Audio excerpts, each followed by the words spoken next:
Do I start? Yeah, go for it.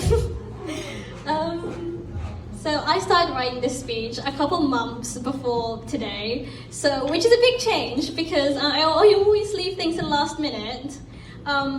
So, everyone better pay attention, no Facebook, I know what mums are like, okay. Anyways, I have been looking forward to this day for years.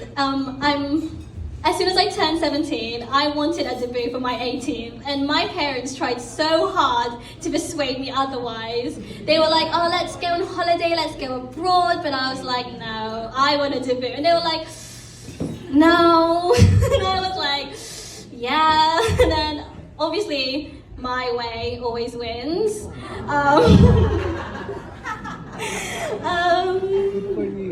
But in all seriousness, I don't think I could put into words how much this day has meant to me. I mean, I have probably cried multiple times, which I did. And I have a feeling, actually, I don't think I'm gonna cry in this speech. I don't feel the tears, but that can always change. And that is because of everyone in this room. Listening to your speeches, dancing with you, I cannot even begin to describe the amount of love I have felt, and I wholeheartedly love every one of you. This is where, okay, so for context, right? I wrote this speech a couple months ago at like 2 a.m. when I should have been sleeping, so I was probably really sad and depressed when I wrote this next part, but I'm gonna read it out anyway, because apparently it's good. I have something to confess. I'm scared of the future. Today is all about me growing up and becoming a woman, but I'm terrified. And I'm not talking about the venturing off by myself, going to university and become independent, although that is also scary since I'm 18 years old and I still don't know how to cook. I'm talking about how I'm scared of losing you guys. It's not the growing up I'm scared of, it's the growing apart. Regardless if I've known you for a couple years or for my entire life, I cannot imagine my life without you. Each and every one of you has played a part in shaping who I am today.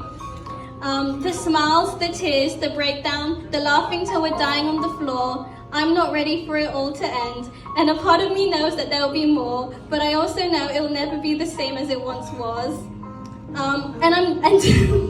And don't tell me I'm being dramatic, because in my heart I know it's the truth, because growth and change go side by side. You cannot have one without the other. We're all still growing, although in my case it's a mental growth rather than a physical growth. And I cannot say for certain that we'll be in each other's lives in the future. What haunts me late at night is the thought of having to watch your life in pictures when we used to be so close. That's from a Taylor Swift quote, guys, so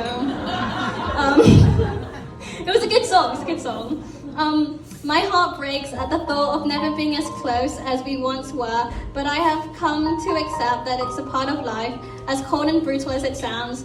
So please, will you take a moment and promise me this, that for whatever reason, if we drift apart, you'll look at pictures of this day, this moment, and remember all the laughs we shared, remembered how much fun, and most importantly, how much I loved you, because I had the time of my life with you.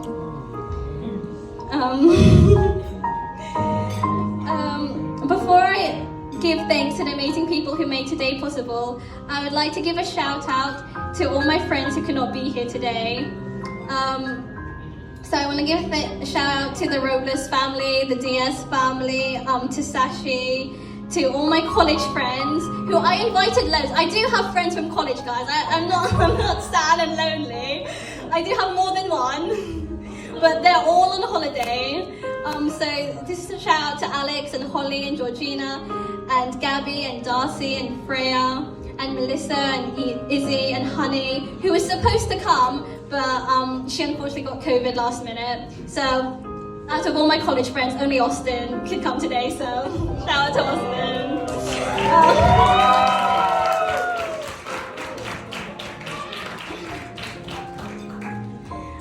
There was a lot of people who made today possible, and I want a larger round of applause for everyone. Firstly, I would like to thank Chilworth Manor for allowing me to have my debut here. I would like to thank Tita Aimee for helping my mum organise everything, and I would like to thank my MC for entertaining everyone, and I would like to thank Arwen, who did my hair and makeup. And I would like to thank all my friends who helped me and like talked me down when I was like panicking and stressing. And okay, the next part is a bit sad, I can't lie. I know I wrote this speech a couple months ago, but I wrote this next part like last night, like in the hotel room, right next to like Kika and Shanice, when we should have been sleeping, but I wanted to take time and think about what I had to say next, because I think it's the most important bit. I would like to give the biggest round of applause to my family. I might end up crying, oh my gosh. Who had to deal with me 24/7, because I can't lie, I can sometimes be the most annoying person in the world, and they have miraculously not murdered me, even when I sing for 2 hours straight on long car journeys. Thank you to my dad, who always makes me laugh with his jokes, which are the definition of dad jokes. And by the way, I never laugh because they're funny, because they're never funny.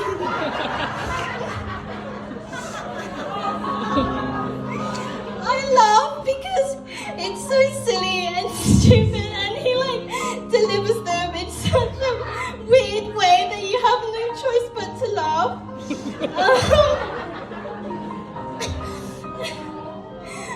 What people might not know is that my dad is incredibly patient.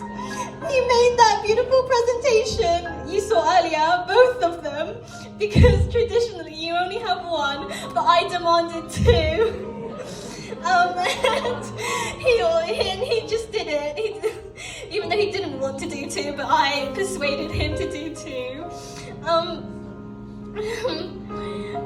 But behind the scenes, he spent many hours working on it and perfecting it because he wanted the best for me. And sometimes I can be the biggest drama queen, so of course for every little section he made, I had a million corrections and adjustments, but he did them all without question, and I love him for that.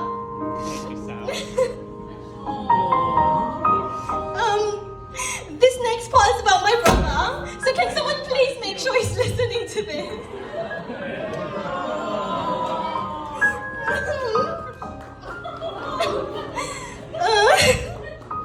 Oh my gosh, I can't read anymore. So this next part's about my brother, and I can be a sap and talk about how much we fight, but despite fighting, we love each other.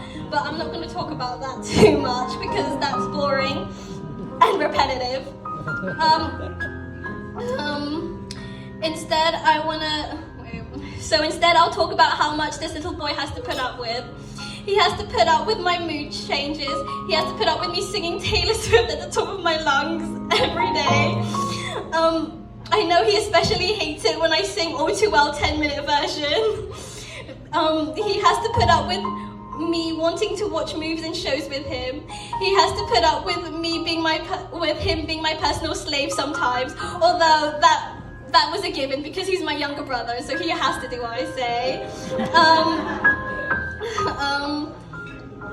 Lastly, he has to put up with me bothering him 24/7, but he deals with it because he's my brother and I'm his sister Sam.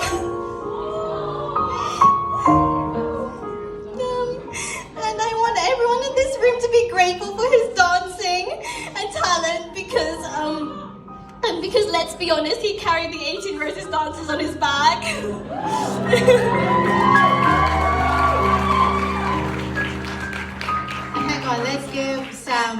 Let's give Kier a round of applause, guys, for being a very patient brother.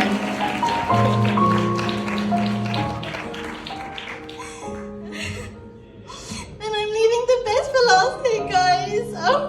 My mom.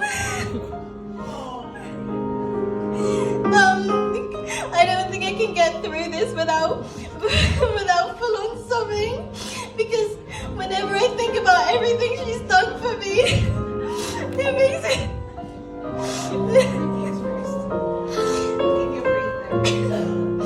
It makes me so emotional. And I'm one of those lucky people who has such a close relationship with their mom. We talk a lot about everything and nothing. We talk about gossip in the hospital because I work there now. We talk about my non-existent love life.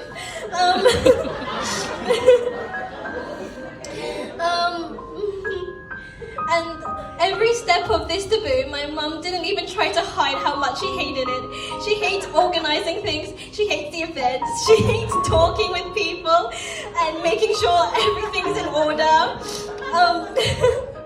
And she hates constantly feeling stress, but she deals with it because she loves me. She loves me with all her heart and all her soul. And did you know that my mum only works night shifts now? And so she's constantly tired. And it's not only the night shifts, it's the fact that during the day she would drive me and Kid to all our extracurricular activities.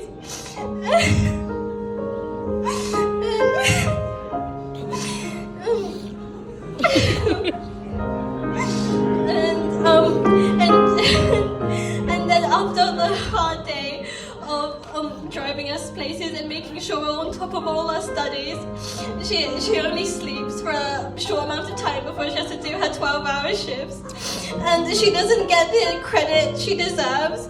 But then again, no mother ever gets the credit they deserve. And maybe that's a part of the job. But right now, right here, right now, I want this venue of nearly 100 people to appreciate my mum.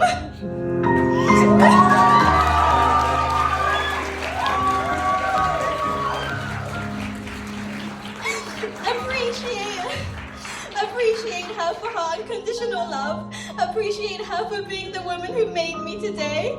Appreciate her because I love her more than words can describe. Appreciate her because she made today possible, and for that I'm forever grateful.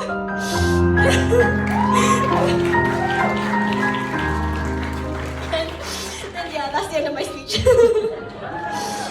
Thank you for listening, and thank you for today, and I'm really out of things to say. Oh my God.